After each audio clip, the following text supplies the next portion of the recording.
आज बादशाह की देख रहे हो तुसी चल शुरू हो जाओ छोटे छोटे कपड़ा पहिरी के नाचे बुढ़वा जवन का ओकरे होता के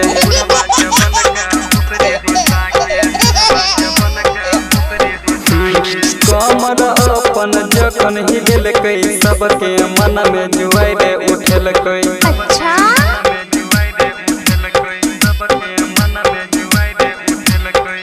जखन अपन कमर के हिल कई पूरा सोमियाना में मायरी करेल गई हो भाई हो recording by SS music music director ji राजलाहा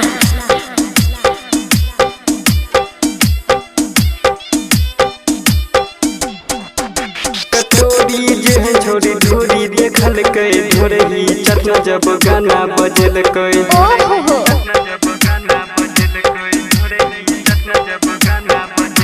कटोरी जे छोड़ी ढोरी देखल कई ढोरही चटना जब गाना बजल कई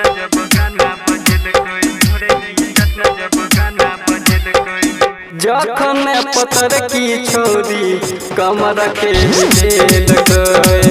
पूरा सोमियाना में मायरी करेल गई हो भाई हो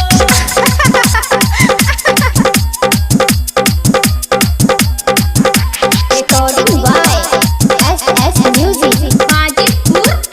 म्यूजिक डायरेक्टर जी राजलाहा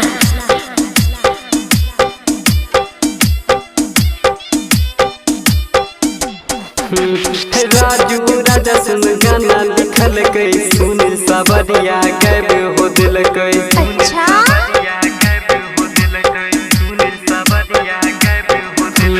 राजू राजा सुन गाना लिखल कई सुन सबरिया गैब हो दिल कई